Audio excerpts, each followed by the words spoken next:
Open Your Eyes is brought to you by the Belize Bank. Our country, your bank.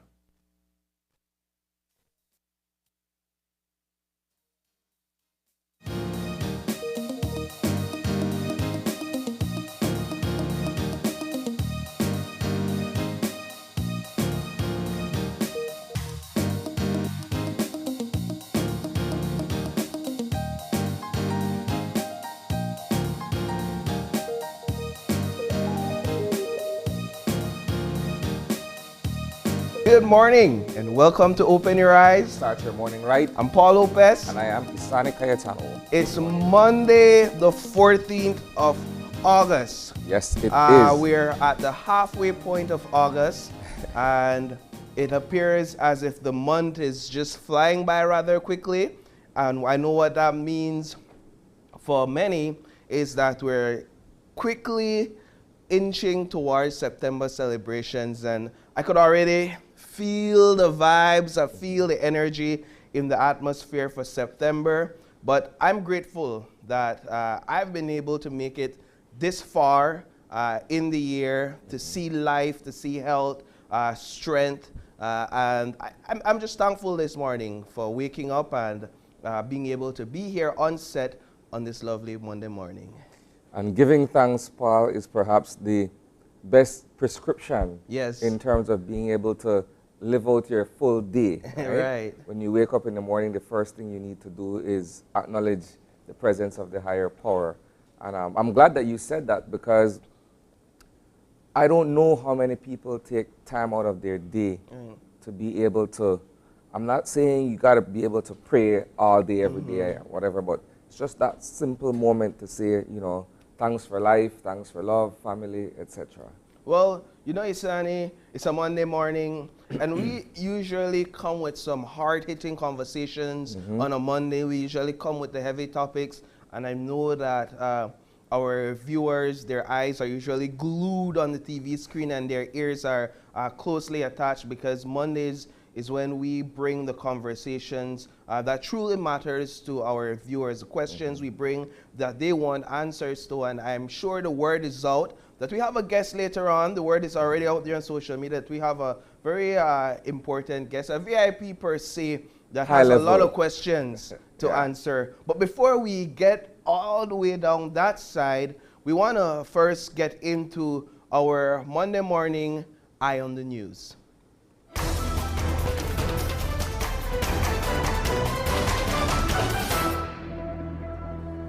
We begin our conversation this morning for the Eye on the News segment with the United Democratic Party convention that was held yesterday on Sunday. It was an endorsement of the leadership of Cheyenne Barrow and, of course, the executives of the United Democratic Party. We're talking about the chairman, the vice chairman, and, of course, both vice deputies as well. Right? Well, both deputies. This comes hard on the heels of the House meeting that was held on Friday, and we all saw the lead up to what transpired on Friday. We'll discuss that a bit more in this segment, but focusing on the endorsement convention and, of course, the protest or the rally that was held just prior to this activity at the Bird's Isle yesterday. So the UDP, as the opposition, was able to mobilize several thousand supporters from various corners of the country, and they were bussed into Belize City from all directions, including the islands. And when they assembled yesterday morning at the UDP headquarters, that's on Youth for the Future Drive, there was already a buzz of activity in terms of people coming in from far-flung areas of the south and from up north and what have you. And on foot, they made their way all the way to Bird's Isle. And this was a procession that was held through some of the principal streets of Belize City. And the liveliness, you know, the spirit for them is that they want to send a resounding message to the government of the day that, you know, they are not happy with quite a number of things, including the cost of living and certain other social factors, if I would describe it as such. Now, this all culminated at the Bird's Isle yesterday, somewhere around midday, just about. And delegates of the party, as well as faithfuls of the party, converged on the Bird's Isle yesterday, where they actually had the endorsement of Shine Barrow and his team. One of the features, perhaps the key feature here, is that the keynote speaker, the main guest, so to speak, is the opposition leader for St. Lucia. Barrow and the opposition leader for St. Lucia met in a previous forum, and they hit it off in terms of being able to, you know, share certain perspectives on governance and so on. They have those perspectives in common, and so you would recall that a couple of months ago, the leader of the opposition invited Shine Barrow to St. Lucia as his guest speaker, and so the favor was returned in this instance, right? And I think from a sort of broader perspective, if we as reporters have been, you know, publishing stories questioning the state of the United Democratic Party, we've long said that, you know, there's been a fracture in the party and that chasm just continued to widen over time. Well, yesterday's United Front may have dispelled that notion. I don't know. But it's safe to say that they were strong. They came together and were galvanized in their support for the party leader. And again, this comes a few months before the municipals. The municipal election is scheduled for March next year, and so slates are already being put together in the various municipalities as to who is going to run and so on and so forth. And so yesterday, hot as it was, people came out, and people came out for a singular purpose, and we'll see what that manifests into in the next couple of months. What was the atmosphere like at the Bird's Isle? It was Bird's Isle, correct? Yes. What was the atmosphere like there in terms of the responses from those in the audience while listening to the speeches? Did they have sort of a receptive and captive audience at that? Because the criticism always is, well, we'll go, we'll march, and when we get there, well, you know, we may just be doing our own things and leave them speaking. But a captive and receptive audience speaks to in my mind, an audience that is actually there to, let's hear what our leaders have to say and see how we could move this party forward. That's an interesting question, and if I'm to be perfectly honest, in my personal response, I would say it was a mixed bag. I say it was a mixed bag because, yes, you do have persons who were there wholeheartedly for the purpose of hearing what the leadership of their party had to share with them. And on the other hand, you had persons who were there for a grand old time.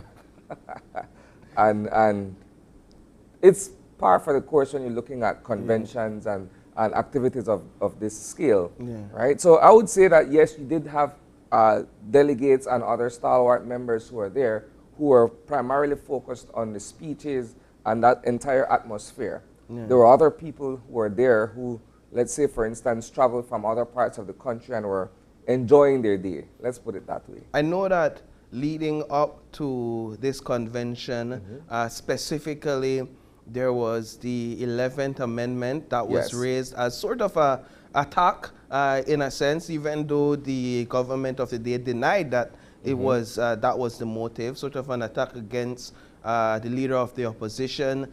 That didn't seem to faze supporters any at all from coming out still on Sunday, because of course this 11th Amendment was ahead of the convention. That didn't seem to faze supporters as they still came out in their numbers.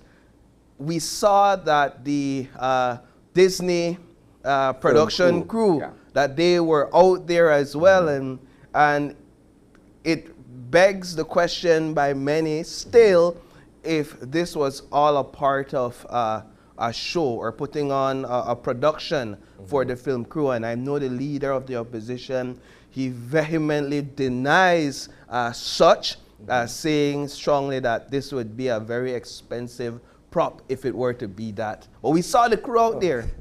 If we say this, right, that this was all for show. Well, up to Friday evening, the fate of the UDP party leader insofar as him being eligible to run for the highest seat was still up in the air. Indeed. Right? Granted, there would have been a legal battle had this proceeded as a motion in the House that they would agree 26-5 that they wanted the 11th Amendment passed, but it would have had to go to the upper house, and perhaps, as we're saying, that it probably would have been met with some kind of legal challenge. But nonetheless, we say that it was up in the air, right? And you're going to have skeptics who will say, well, yes, this is all one big charade. And you're going to have other people who would say, well, you know what? What happens to the other individuals who may have run afoul of the law and are intent on turning a new leaf and offering themselves for some kind of leadership position? You're looking at an office such as an area representative. You're looking for the highest office, which is the office of the Prime Minister, if that were the case, if you intend on pursuing that as an ambition. So all of these things form part of the broader conversation. Against the fact that we've mentioned there was the endorsement convention and, of course, the filming of his biography, right? And so it's been a heavy week all around. We will have later in the show the Prime Minister to sit with us on the couch, and I'm certain that we're going to be feeling some of these questions that arise from this conversation that we're having. But yes, so that was the heart of what transpired over the weekend. So it would feel, Paul, to be perfectly honest once again here, it's like it's politics season all over again. Yeah. You But know? it is. We're having municipals very short, like in politics, when it's only, let's look at it, when it's only about 5 to 6 months leading up to either a municipal or general elections, even village council, when it's only months leading up to it, it's as if the political season is taking up a notch. And we're right there. We're right there months before municipal elections. So things like this only sets the stage, like these conventions only sets the stage leading into that. What does a convention like yesterday's convention say to the People's United Party? That's a question, perhaps, to ask the Prime Minister in terms of, are they now shuddering in their shoes saying, man, they have support. The United Democratic Party, in fact, is not dead. And so we must not, we must take our actions off cruise control and perhaps ramp up our campaign. I don't know. Perhaps that's what it's saying. I'll share this as a personal point of view. The groundswell yesterday, in a sense, reminded me of a similar groundswell that we saw the People's United Party pull off a few years ago while they were still in opposition. I remember. When they converged on Belize City by the thousands, you have legions of supporters. It was something similar. It kind of took me back to that moment in time where I'm saying, wow, they've been able to muster as much of their ground troops as possible. And you know, it kind of felt that way. I mean, we're only a few months away from the municipals, but in terms of being able to galvanize and strengthen your support base, I think this is where we begin to pay keen attention as to how the pendulum will swing in the months to come. Okay. So, yeah, I mean, that's the primary conversation that we wanted to have this morning. We touched on the 11th Amendment, and of course, another thing, and I'll just throw this in there quickly, is the fact that on Friday, and perhaps you would be able to expand somewhat, the no confidence motion was stillborn, right? It wasn't even allowed to see the light of day. And I think in hindsight, when we look at what took place in all of last week and how the ruling party responded, some people would say, well, perhaps it was an overkill in terms of the strengthening of their position in response to the proposed no confidence motion. When you look at the number of press releases that were issued, you look at all the statements of support from various aspects or various corners of the People's United Party, one would say, you're wondering if the leader of the opposition is that influential or that impactful that it would, sort of, the word being thrown around is rattle. Right. If it would rattle the People's United Party government to have to respond in such a manner. And we're only going back to it because that too was also a highlight from last week. If we're looking back, we can safely say that, that formed part of the national discourse last week in terms of the lead up to the Friday's House meeting. I think what a government should never do is take lightly its opposition and its opposition leader, regardless of the support that the opposition leader may or may not have. At the end of the day, that is your prime minister in waiting. Yeah. It takes one slip up in politics. It's I've often heard it's about how you're perceived, or how the people look at you or what they think about you. Perception is reality. Perception is reality. So in terms of the no confidence motion, it could well create a perception that there is a lack of confidence, albeit it may just be a few individuals, particularly the opposition side. There is a perception that there is no confidence within for the Prime Minister and his government. And I could see how that in itself could be a threat, how that could rattle a leader and how that could rattle a government. Now, the government denies that that is the reason why the no confidence motion didn't even make it into the House in terms of a debate, but rather, as the Speaker of the House noted, this was because there were certain things within declarations within the no confidence motion that goes against the standing orders. Now, in terms of Shine's response to the Speaker of the House following this her denial or her shutting down the no confidence motion, that's a separate discussion in a whole. Him referring to the Speaker of the House as, and it's not worth repeating fully, but just for the sake of the discussion, as a waste of time Speaker of the House.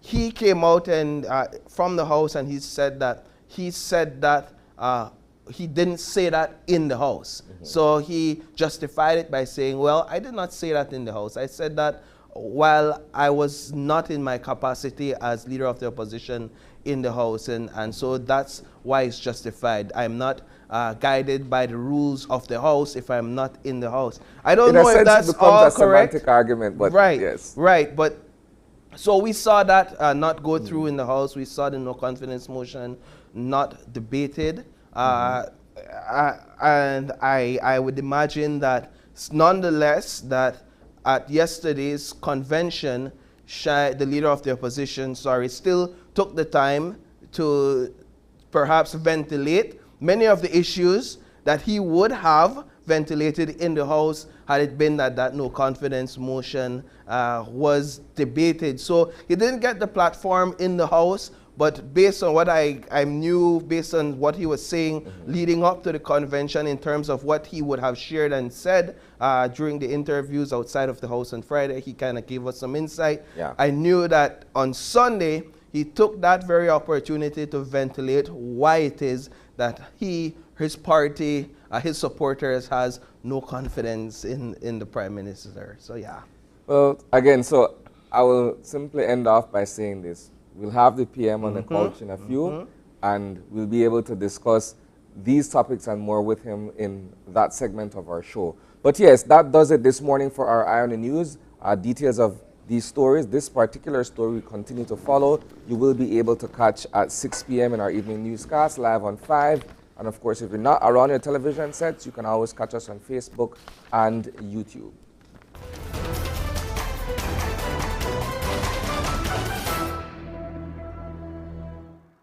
All right, and so that was some heat yesterday from the United Democratic Party, and they brought the heat. And what we're going to do right now is going to check on the weather to find out what the heat, what the rain, what the weather will be like. And so I believe we have forecaster Francisca Wellington on the line at this point in time to bring us the general weather forecast.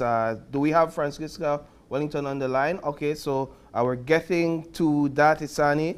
But I mean, the weather has been fair.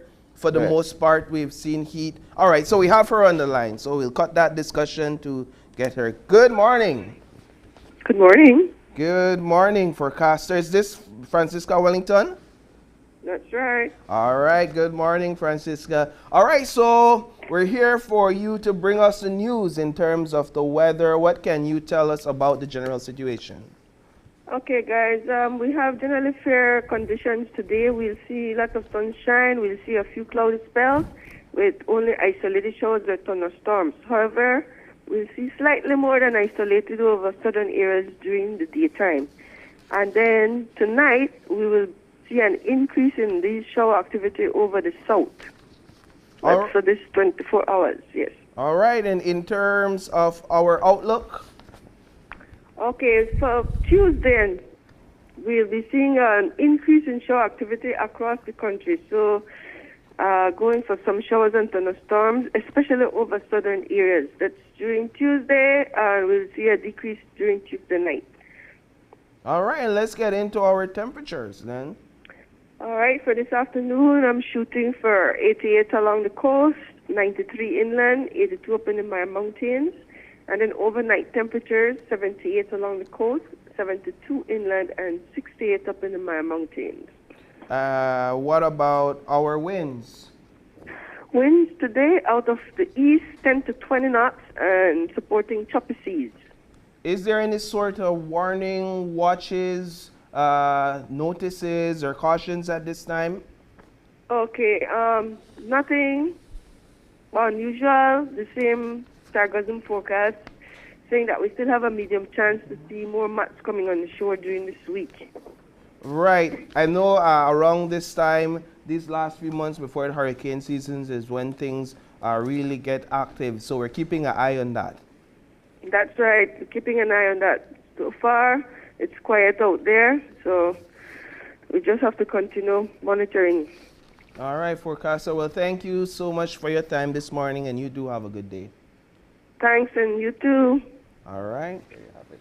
So there we have it for the weather. And what we're going to do right now is jump right into our eye opener. And of course, as usual, our eye opener is taken from dailyarm.com. And this morning, it goes something like this. Sometimes during our spiritual growth, we can feel as if we are going backwards. Rest assured, you are not. There are times when we feel that we are spinning our wheels in the mud in terms of our spiritual progress. This can be especially true following a period of major growth in which we feel as if we've gained a lot of ground. In fact, this is the way growth goes. Periods of intense forward movement give way to periods of what seems like stagnation. In those moments when we feel discouraged, it's helpful to remember that we don't ever really go backward. It may be that we are at a standstill because there is a new obstacle in our paths or a new layer to get through. But the hard work we have done cannot be undone. Every step on the path is meaningful, and even one that seems to take us backward is a forward step in the sense that it is what we must do to move to the next level. Once the sun rises, it doesn't go backward, but instead follows its path in one direction. It may appear to stand still for a moment in time or to move more slowly at some point or another, but really it is steadily moving forward on its path.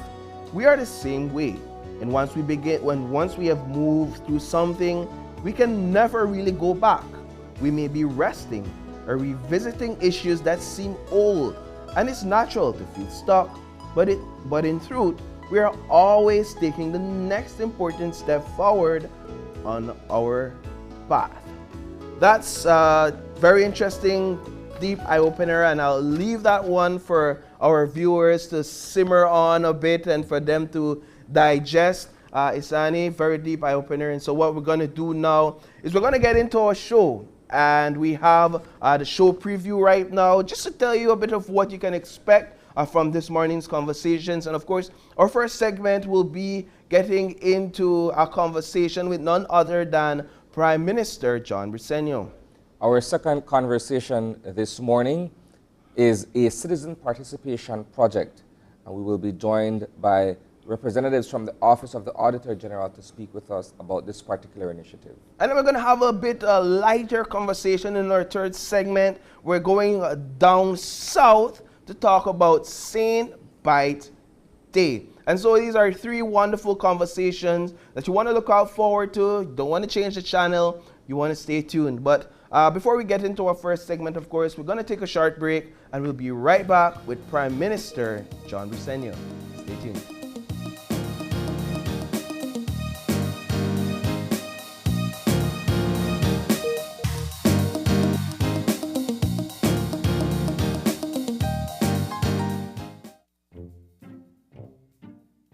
Get ready, babe. We're going on a vacation. Finally, where are we going? Don't worry, babe. I have we covered. Are you sure you know where we're going? Yes, babe. Oh, right there, see?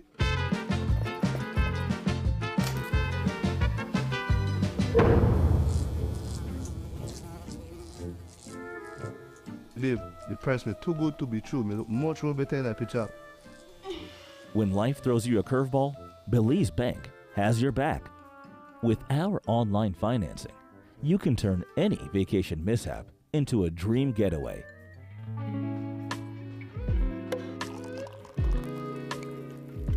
Cheers to Belize Bank for making our dream vacation a reality. Thanks to you, babe, to turn things around. No thanks to you, cheapo. Ouch. Experience the future of financing with Belize Bank online, where you can secure funds for anything, from anywhere, at any time, all without stepping foot in a bank.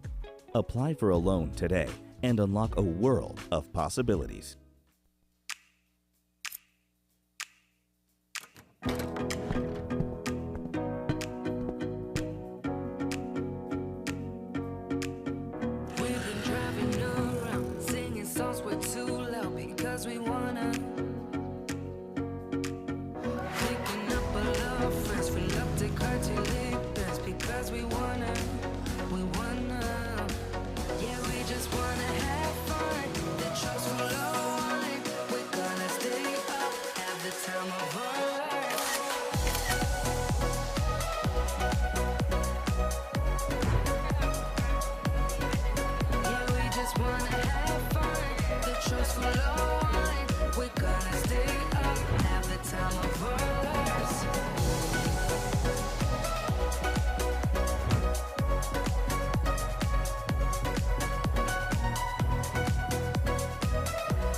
Honda Navi, a partner you can rely on.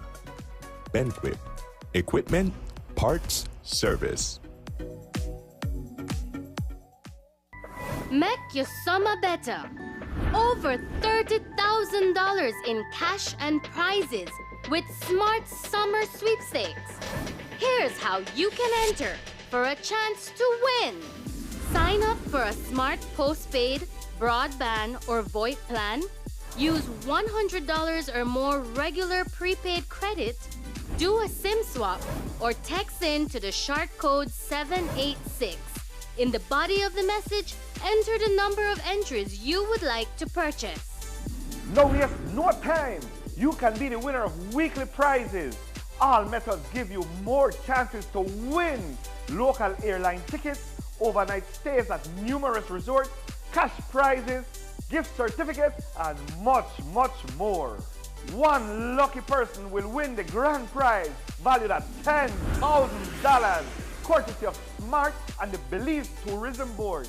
Promotion ends September 15th. So make your summer better by getting in the race to win with Smart's Summer Sweepstakes. Smart, bringing people together. KTV The Remix Season 5, every Tuesday at 8 p.m. Come on out and win fabulous prizes and the chance to compete in our halftime challenge. Tickets are available at Channel 5 on Pony Drive and 88 Shopping Center on Central American Boulevard. $3 for children and $5 for adults. Or catch it live on Channel 5, Facebook, and YouTube every Tuesday at 8 p.m. from the Bliss Center for the Performing Arts. Don't miss KTV The Remix Season 5. It's hot, it's live, and it's only on 5.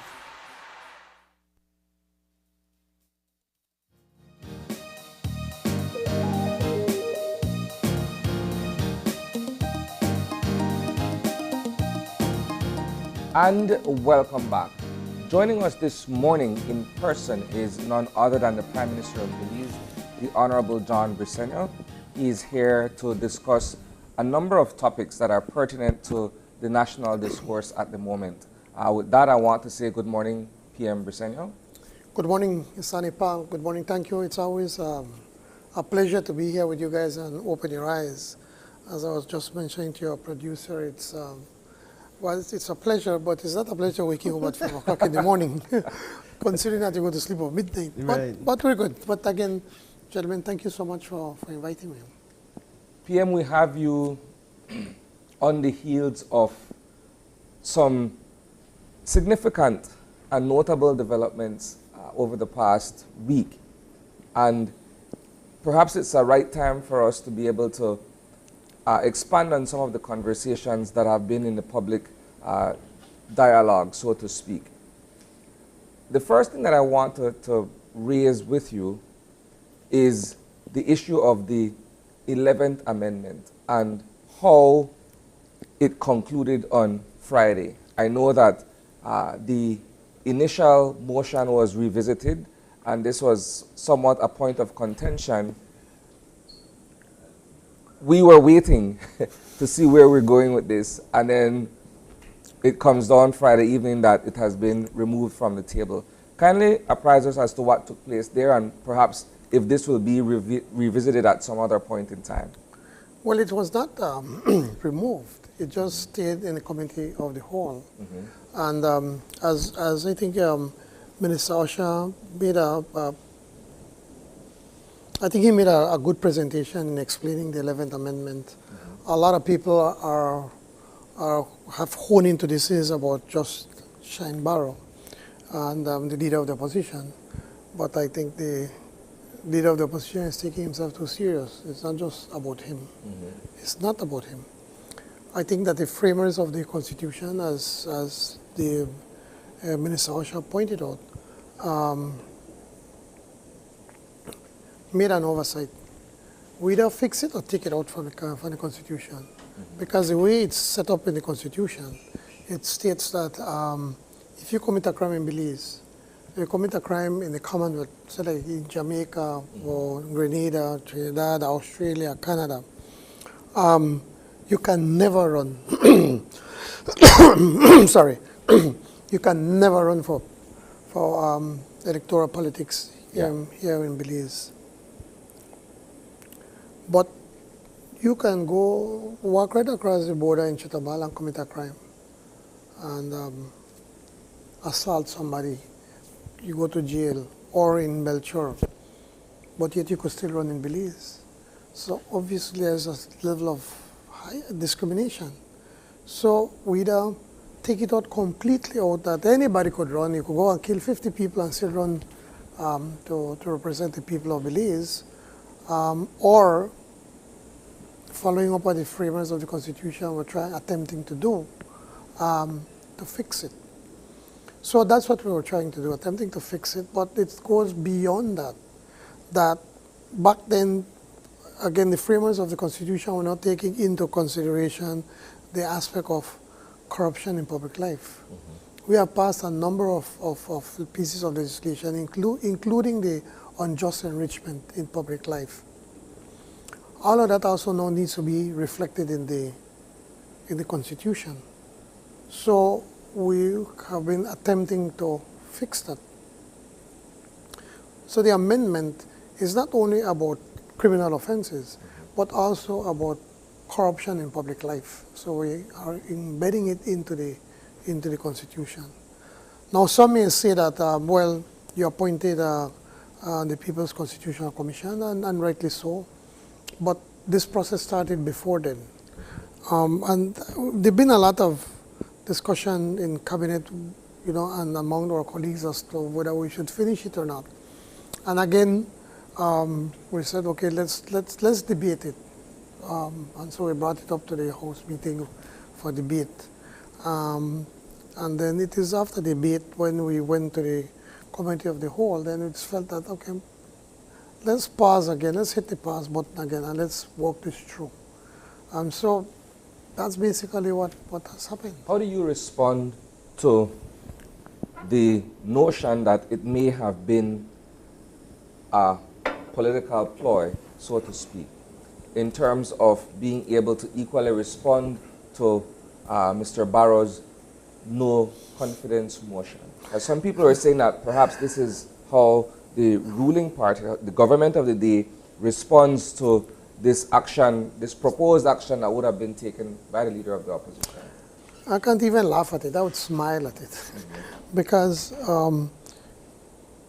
again, the leader is just trying to attract attention. He knows that call vote of no confidence will go nowhere. He has only 5 out of 31. But of the 5, only 3 showed up. I'm told 1 was logged in for a while. And then of the 3, when it was time to vote, which is what counts, the vote, only 2 of them voted. Not even his aunt, went to support him. So really, it's not here or there, and I know that his answer or the level of disrespect to the Speaker of the House, I think what has come to a new low from the leader of the opposition. Whenever you think he can't go any lower, he continues to surprise you or shock you that he goes even lower. The way he responded to the Speaker as waste of time and a political hack. Things that you do not do. I mean, Miss Langsford, everybody knew who Miss Langsford is, her political, how she is politically, and we not once accused her. There are many, many, many, many times she ruled against us. And we felt that it was unfair, but we respected her decision. She is the Speaker. And that's what it seems that the leader of the opposition does not understand. And most importantly is that what the leader of the opposition refuses to understand, that the standing orders are very clear on how you can write your call for a vote of no confidence. And she pointed out, she went to great lengths. I was pleasantly surprised that she actually took the time to not only look at the standing orders, but look at what they call the Bible for parliamentary procedure, which is Erskine May, to point out to him in all the areas that he was wrong. And if he wanted to get it right, all he had to do is look at the one that I did, cut and paste, and pretty much use the same, but he is just trying to make a point. I don't know what's the point, actually. He's just backfiring against him. So take us to this, PM. Last week, you had your weekly cabinet meeting, and perhaps at the end of that meeting, you collectively took a picture where your colleague cabinet ministers stood firmly in support of and the representatives and senators. Yes. Everybody. And then you look at all the releases and all the statements that came from various arms of the People's United Party, which some people would equally argue that it may have been a tad too much in terms of responding. Because if you're looking at numbers, and if you say you have 26 and he has 5, or maybe even 3, then 2. Was it 2? Fair. Was it entirely necessary for this sort of overwhelming show of support on your part? Absolutely not. First of all, I didn't ask for it. I mean, even in cabinet when we were discussing it, you know, at one time this cabinet secretary accused me of being a poor poker player because I'm uncomfortable speaking about myself. And the CABSEC is your good friend, brother. And he's my very, very close friend, like family. But it is the cabinet members and then the parliamentarians said that, well, we want to show that we support you. We want to make that distinction or make it clear the difference between the People's United Party and the United Democratic Party. The United Democratic Party is a divided and broken party. And here we are, we're still united and strong. So it was very important for our colleagues. I said it is important for us to show that they support me, that it's unquestionable, the support that they did. And once that was done, members in the party said, well, we want to also say that we also support you. And then the different arms of the party started to say, well, we support our party leader. So it is normal, you know, there are these circumstances for something like this to happen. Here's a party that is united and strong and working and making lives better for Belizean people. And here's the UDP that they're divided. It's a broken party. They continue to fight with one another. They continue to just coming up with no plans. You know, what is it that they're going to stand about more than just trying to accuse when look at their record for the past 13 years. So that is what we want to make, that distinction between the two parties. And I think it was accomplished. What becomes of the no confidence motion that was struck out? Is it that the leader of the opposition can then return with an amended no confidence motion? Yes, and Madam Speaker pointed it out that he can, provided that he follows the standing orders. All he needs to do is follow the standing orders. One of the grounds within the no confidence motion that the leader of the opposition presented is, and we'll get a bit into it now, is your government's economic performance. And I know it's one of those topics that you are proud of discussing. But PM, let's look at let's look at some of the realities on the grounds apart from what's on the black and white, right? What's on the sheet when we're talking about the price of goods in certain stores, when we're talking about inflation in overall certain aspects, just the overall cost of living, while we see that inflation may have gone down a tad bit, and there's information on the fact sheet that unemployment is at an all-time low, the reality on the ground seems to be that the overall cost of living is at an all-time high. How do you respond to that?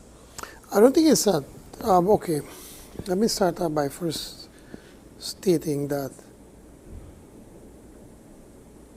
we understand the issue of the overall cost of living. We understand that it is that a lot of Belizeans are going, that it is creating difficulties in the lives of everybody. We understand that. It is something that's happening not only in Belize, in the United States, in Mexico, anywhere around us in Central America, in the Caribbean, across the entire world it is happening. But one thing that you cannot do is you cannot accuse the government of not trying to do something about it. I can remember from over a year ago, many instances, Anthony Mala actually brings the products to the office to say, let's look at what's happening here. And we've been having these discussions back and forth as to what is it that we can do. Well, one of the first things we decided we can do is to raise the minimum wage. By raising the minimum wage, we immediately affected positively the lives of over 30,000 plus workers in this country. And I know the Chamber of Commerce was against it and say, oh, that people are going to get fired and that we should do it in phases. But people, they were having a difficult time because of inflation. So we did that immediately. We have not raised tax on a single item to say that, oh, the government is taxing it. That has nothing to do with us. It is, as I said over and over, this is imported. Many of our food items are next to zero rated, many of them. So we've been having this discussion back and forth. We've even met this with the unions. We've discussed this with the chamber before. We've discussed this with importers. We've discussed this with retailers. We're trying to find how or what can be done. The unions, the public service union has been very helpful. They're saying, listen, we're prepared to help you police because we don't have enough. The truth of the fact is that goods, yes, are going up internationally, but also there are some unscrupulous business people that take advantage of that. And so Minister Baleramos, her technical people, what they did, they interviewed several families as to what is it that you go to buy every week. And so they came up with a list of about 40 items. And so she said, listen, this is what people buy every week or on a regular basis. And so we felt, all right, let's see how we could control this. So we put that list out. Now, we still have to fine-tune how it will be able to work. For instance, I met with Santi Castillo and Luisa Santos. And they were telling us, you have cornflakes here, but you have about 30 different types of cornflakes. So how is it that we can decide which cornflakes? So these are little things that we have to be working with. Yeah. I promised her that I'm going to have the minister to arrange a meeting with our technical people and people like some of the bigger importers like Sancas and Brody's, Price and Company, probably Nando's, a few more, that we can go through the list and to see how it could be implemented. Because you have the companies that are good corporate citizens that want to help. But they are making the point too that things have really gone up. So for instance, say a jar of mayonnaise has gone up by 150%. So there are some items now that they were in their lines that they represented and they have dropped it because it gone up so high, people are not going to buy it. So we have been doing something, we have been working, but we do understand. But the most important thing, Paul, what we need to look at is that when we came into government, unemployment was at over 30%. Unemployment was over 30%. Right now, all of that has gone down to a record low of under 3%. So a lot more people are working. Listen, you go walk around Belize City and you will be amazed at the amount of houses that you see people are building or expanding, they're fixing their houses or doing something to it. You'd be amazed at the amount of investments that you're seeing across in Belize City and across this entire country. So we are moving this country forward. Yes, the issue of inflation continues to be a problem, it continues to be a challenge, but we are doing as best as we possibly can. PM, allow me to jump in here quickly. I know that under your administration, a price gouging task force or committee was set up as well. I haven't heard much from that group by way of its effectiveness, but it's in line with you mentioning that, you know, your government is trying everything that it can to be able to curtail or taper this particular situation. But nonetheless, it sends a sort of a shock when you hear places like Augusto Kwan, places like Bottom Dollar, you know, and perhaps that's not even the small mom and pops that are closing down that we don't hear about. All of this sends sort of like a shudder that, you know what, perhaps things aren't as good as we're painting it to be in terms of the economic picture. How does one respond to that? But I would challenge you on that, Isani. Have you gone to the other supermarkets and seen the amount of people buying there? What has happened is that the purchasing patterns have changed. If you remember growing up, you never grew up. No grew up in Belize City. Neither myself. You grew up in Belize City, all right. I did not grow up in Belize City. But growing up, when you make on a Belize City on a Saturday, your big thing is that you're going down Albert Street. Because all of the action, everybody out there shopping. Everybody was out there shopping. You go there on a Saturday and see how much people are out there shopping. See how much people are out there during the week shopping in those areas and for grocery stores. People are now coming up on the Northern Highway or the Philip Golson Highway, on the George Price Highway, here on the Boulevard. These are the areas that people go out to do their shopping. They no longer shop downtown. It has changed. Downtown is now becoming an area for offices, not for them kind of businesses. So the issue with bottom dollar is not something that just happened overnight. For some years now, it is something that it's gradually. And when I met with Santi, he said, listen, this has nothing to do with the government. He said the market conditions has changed. When was the last time you went into Augusto Kwan? I can't tell you that I ever went into But you've been to Benice? Right. Again, market conditions have changed. Augusto Kwan, unfortunately, did not keep up with the changes that were happening in the market. Modernizing and also even the location. When you go down that area, what are your biggest problem? Parking. Where you park? But at Belize, you have big open space to park. Even Brother Sabet have a space next to them, a yard that they bought where people could go and park. So it is not about the government. It is not about the government. The economy is growing. Investments are going. Listen, we have had the highest level of investments from since 2020, from 2010. The IMF pointed out, not myself, the IMF, that under the UDP, those 13 years, the economy contracted. I think it's about a little under 2%. Contracted, never grow, it gets smaller. Here we're in 2.5 years, the economy has gone about 30%. These are some amazing numbers. Whilst the UDP tries to cloud everything, the cost of living, yes, we know the cost of living, yes, we feel it, and yes, we're trying to do everything possible. But when you look all around you, the economy has grown and more people are working.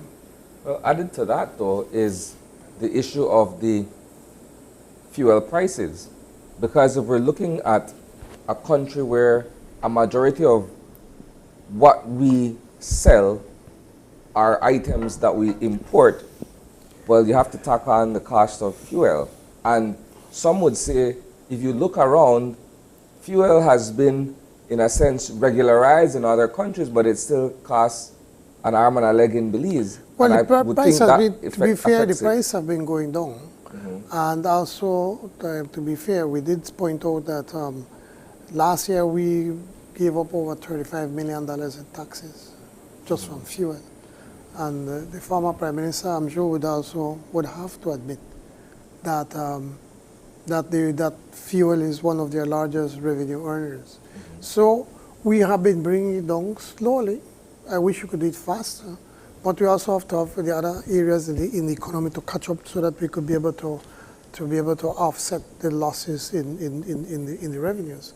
I think what's important to point out that presently right now we have been charging less duties under this government than what was being charged under the UDP. The acquisition cost has gone up, and nobody can't argue about that. But again, when you make the difference between the UDP of 2020 to the PUP of now, you could see a stark difference. The former Prime Minister was weeping about Belize and après-mi or whatever his French term that he used, which 99% of Belizeans did not understand. He was weeping for Belize, and here we are a party of hope, a government that's creating opportunities, that are changing things around. And that when have you seen our government now that we have been uplifted not only nationally but even internationally, where we're being asked, every week I'm being asked to go and give a speech somewhere in the world. Last week, Mia Motley was asking to please go to Barbados to go and talk about the Belize experience of what we have been done. You know, I was in Korea, I was in Brussels, you know, and I'm going there to work, you know, and right now for the General Assembly, the United Nations General Assembly, I would not be able to stay for that, but I'll go in for the Sustainable Development Goals. And during that time, the NGO community, they're having a big meeting and they want me to be one of their featured speakers. So people want to hear what we've been doing. People want to know about it's almost like an economic miracle that we have done in such a short time. Yep. Allow me to go in a slightly different direction here. I want to touch on the issue of the recent ruling of the High Court in respect of the Sugar Industry Act. You are a Canero, you come from a long line of cane farmers in the north, and I'm certain that you are aware of what's been taking place in the industry up north. Let's get your take initially on that particular ruling and what it means for the state of play in the sugar industry.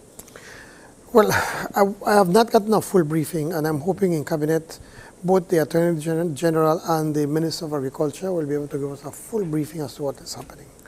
I was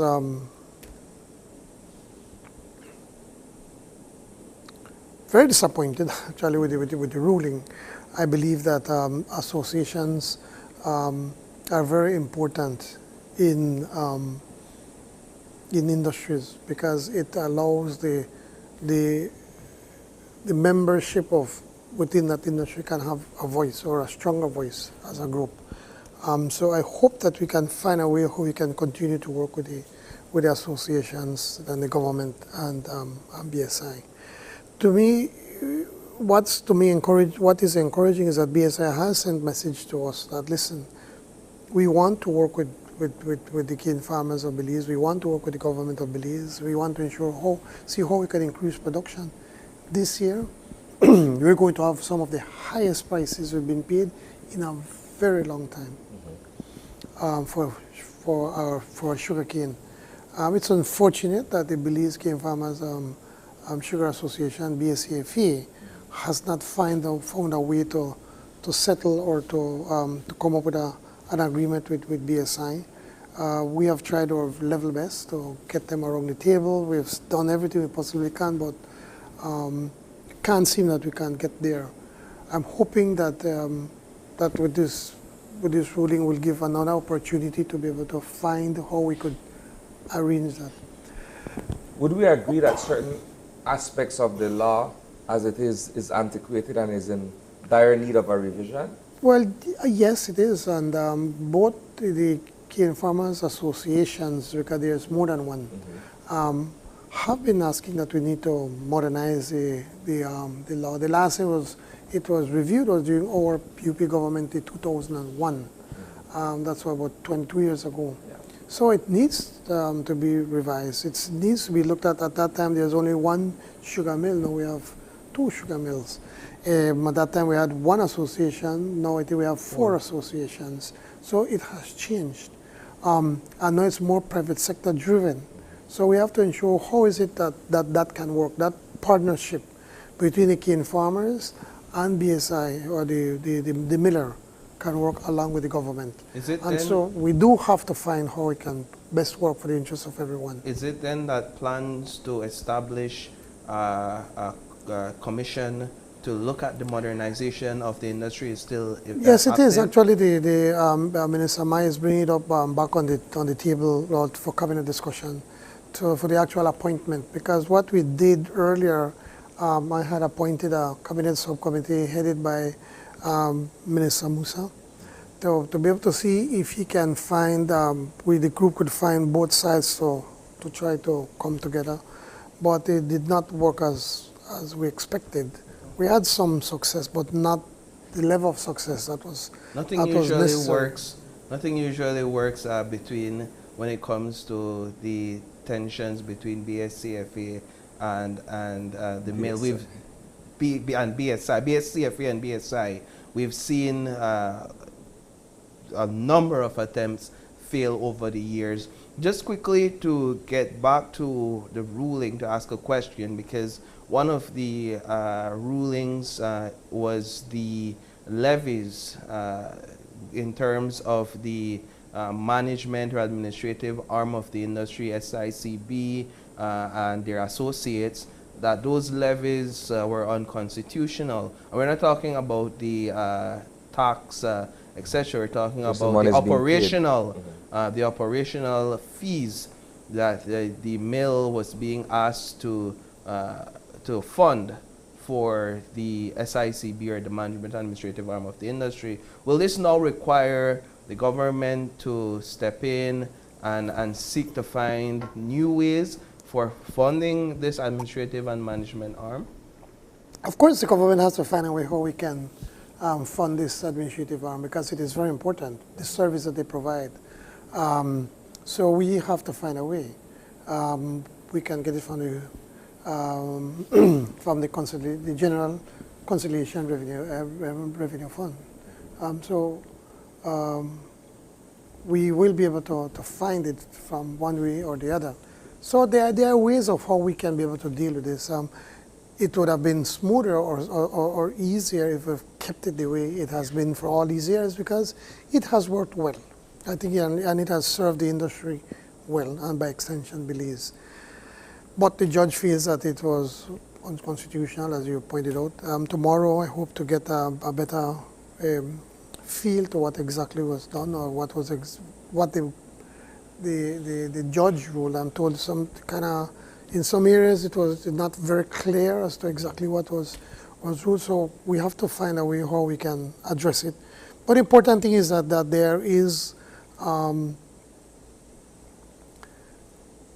think that there's a genuine feel or want for both sides, both in this instance is BSCFA and BSI, to find a way how they could settle this, their differences. We felt that with the Commission of Inquiry, that will be a good opportunity to be able to listen to the millers, listen to the cane farmers,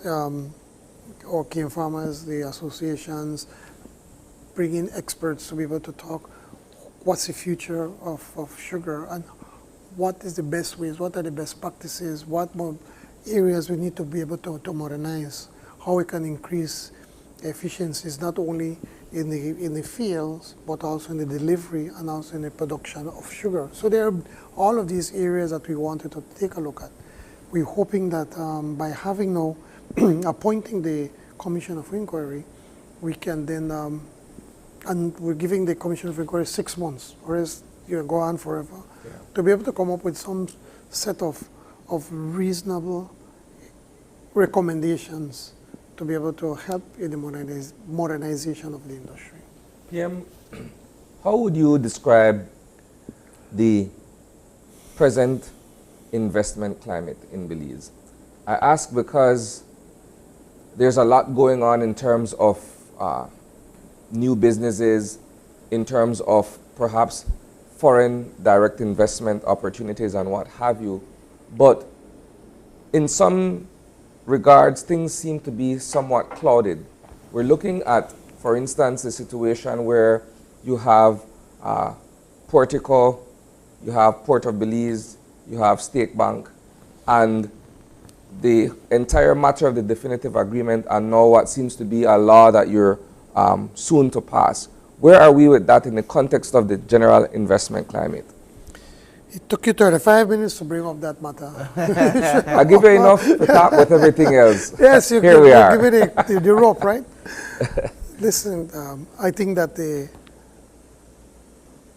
investment climate in Belize is very good. It's excellent. It's high. There's a lot of interest, of investment, of people wanting to invest in Belize, both local and foreigners. I mean, everywhere you go, you can see that. I don't think I need to convince you that you can see that for yourself. And that is why we felt it was important to be able to have another investment summit, which we'll have again in San Pedro on the 30th to the 1st of September. And I'm urging you all to attend. Then you can see there for yourself the amount of buzz that Belize have generated both locally and abroad. I don't think there's much more that I can say on the issue of the definitive agreement with Portico. That is a UDP government agreement. We did not sign that. We haven't done anything with it. And I'm disappointed with the NG senators, the NGO senators, when they're saying, oh, they want to also investigate the government. That's the problem. When you try to be, or you are so neutral, you ended up looking foolish. And I say that as respectfully as I can, especially with Ms. Chanona, who is a person, well, we know who wrote it. I wish she would be brave enough to say who wrote it. We know who wrote that. It was written for her. But Ms. Chanona knows very well that we haven't done anything. We did not pass the law. If we brought it to cabinet, so what? To discuss, yes, we bring everything to cabinet. And the cabinet said, no, we can't support this. So there's nothing more I could say. What we've done is saying that this agreement, the portico, the way it has been structured, cannot work. But now here we have a huge two multinationals, Royal Caribbean and Boskalis, reputable companies. They're saying they want to invest in this company. Royal Caribbean have said it openly. They have looked at the three projects, and of the three projects, they believe that this is the one that they believe that they could best invest. It's not the government of Belize saying that. All along we've said that we will let the private sector decide which one can work. But before you can do that, you need to pass the NIAC. You have to get your environmental clearance. They got their environmental clearance before our time, and now that they have two huge investors that are prepared to invest with this port. So, and guess what? Even though we've said that we will not commit to the definitive agreement, they have not said, oh, we walk away. They're saying, fine, okay, let's see how this thing can work out. So we're coming up with an investment piece of legislation that I'm hoping that will be able to address this matter. How does it bode for the other two players, though? Because if we're talking Portico in this instance, there is still Waterloo, there is still State Bank, and the Belize District Harbor, so to speak, where one, Waterloo is saying that the chips were stacked against it from the beginning, and two, State Bank seems to be dead in the water in a manner of speaking. But we have supported, we've given the support that we have State Bank. If the main investor were to be honest, and he would have to admit that we have supported them. We have supported them, but we cannot force the cruise lines to tell them, well, you have to go there. Actually, ironically, he was the one that went to court to challenge the exclusivity that they had at the 4th Street cruise terminal, and it was ruled unconstitutional. So now how could anybody expect that they could have an exclusivity? As to Waterloo, I've said it over and over. Once they pass the NIAC, once they get the approval, who are we to tell them you can't invest? But they have not. And again, if they want to be fair, they have not passed that they did not give sufficient information and evidence to the NIAC, as I've been made to understand, to be able to get the approval. And the NIAC is not run only by government. You have the NGO community there too, and they did not support it either. You would realize and perhaps appreciate the irony in this case, though, because when Waterloo presents all the documents that they were able to put together in terms of seeking the clearance, in terms of the EIA and everything that had to do with their consultation process, versus the one that Portico put forward, which was fairly thin, it would seem as though one went above and beyond versus the other one merely met the threshold. You know, you could photocopy 100 pages, 1,000 pages of my report and say, man, look at my big report, when there's not much there. And I'm not suggesting that in that case. You don't go to report because of the size of the papers, the amount of pages that they give, but it is based on the information that's provided. But it's safe to say that a lot of technical... One of the biggest challenges that Waterloo had or continue to have, as I'm told, and I'm not the expert, and I have not interviewed the members of NIAC, so I want to make it very clear, is the issue of what they're doing with all the dredging material that they don't want to put it on land. They want to keep it first. They were going to dump it just out in the sea, and then they say, okay, well, we're going to try to put it near shore. And I don't think they convinced the members of the NIAC to say that that was safe. And I want to leave it as that. PM, I quickly want to get into another topic, that of municipal governance. Isani and I were discussing earlier, and it seems as if the political/campaign season is ramping up for municipal elections, which is scheduled for only a few short months ahead. Right? March next year. Let's talk about your general overview of the People's United Party's performance at the municipal level, understanding that you are the majority in the municipals across the country. Is the People's United Party losing hold of certain municipals? There are questions in Belmopan, and there's certainly even some questions to that end in Belize City. Well, it's difficult. We have set the bar so high because in the last election we only lost one mayoral candidate, mayorship, and one town councillor. So if we lose one more, you could say, oh, they're losing grounds. So we have set the bar high. We'll do everything possible to continue to hold on to that kind of, or that level of support. And I believe that we have been doing, providing the level of services that our citizens expect from us.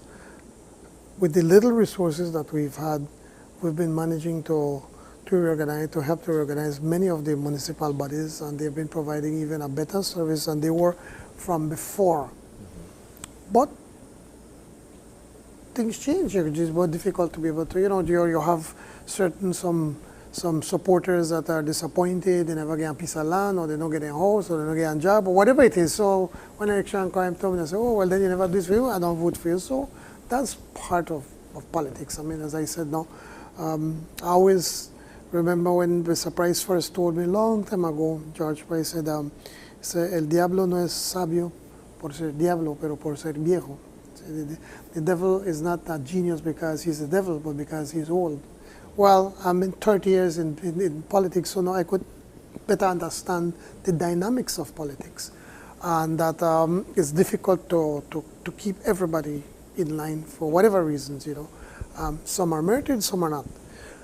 Overall, we believe that we're still going to do well. Overall, we believe that we're going to win a majority of the big majority of the municipalities. Overall, I believe that people are still satisfied with the level of work that we've been doing both nationally and locally.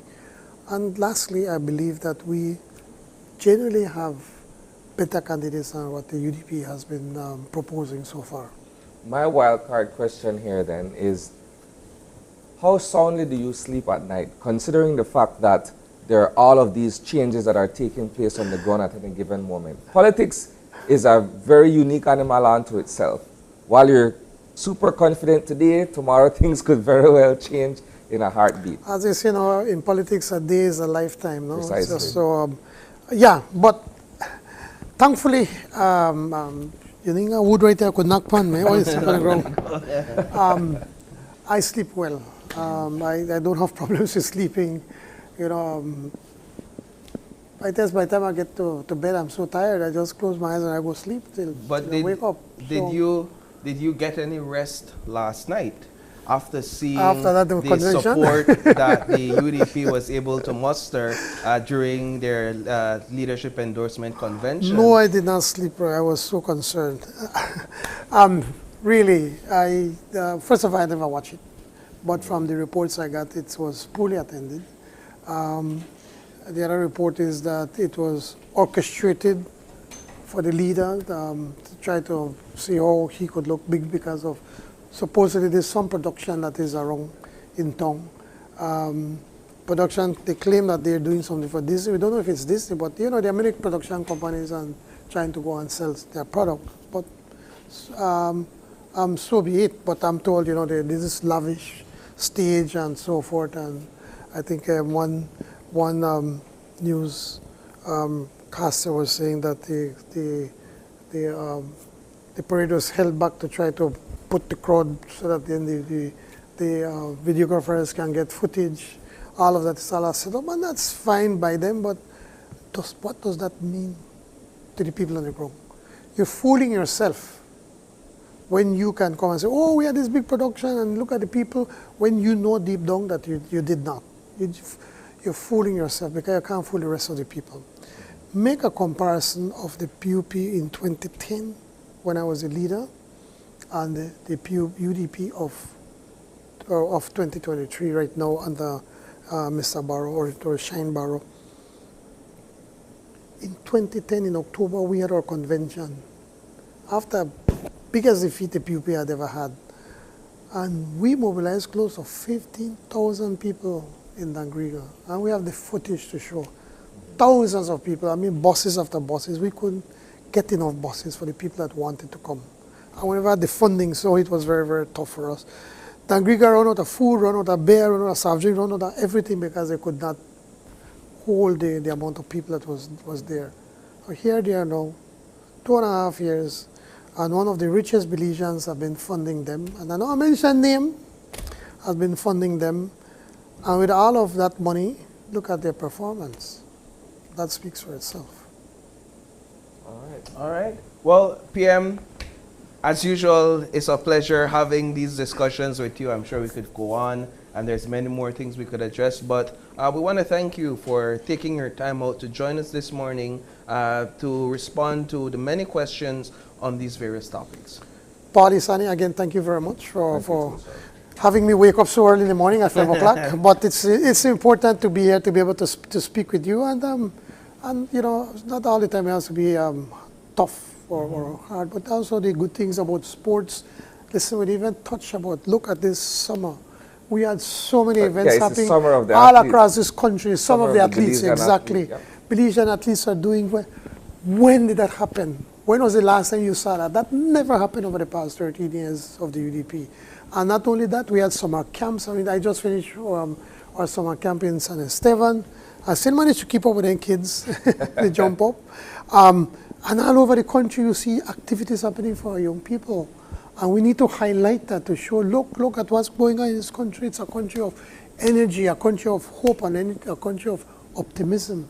And that's what the People's United Party government represents. So once again, guys, thank you so much. Thanks. Next time, I think we just need to just allot the 3 segments to you, and we'll talk about everything we could. You have to have your other people. But thanks again, guys. Yes. Wish you all the best. To Belizeans all over, God blessing on us. We live in a jewel.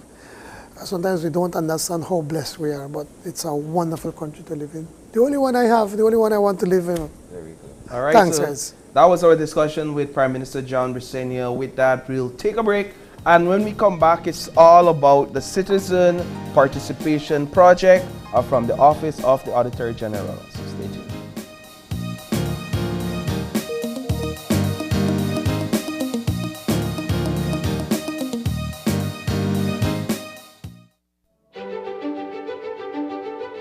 Technology is ubiquitous, and it's transforming how, when, and where we work.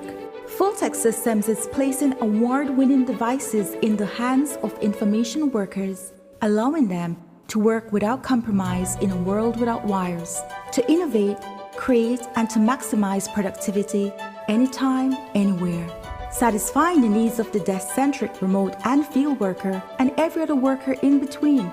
We are providing the industry's best devices to businesses going through the process of digital transformation. Partner with us today to provide the solutions that will allow your employees to work effectively and efficiently to enhance your customers' experience.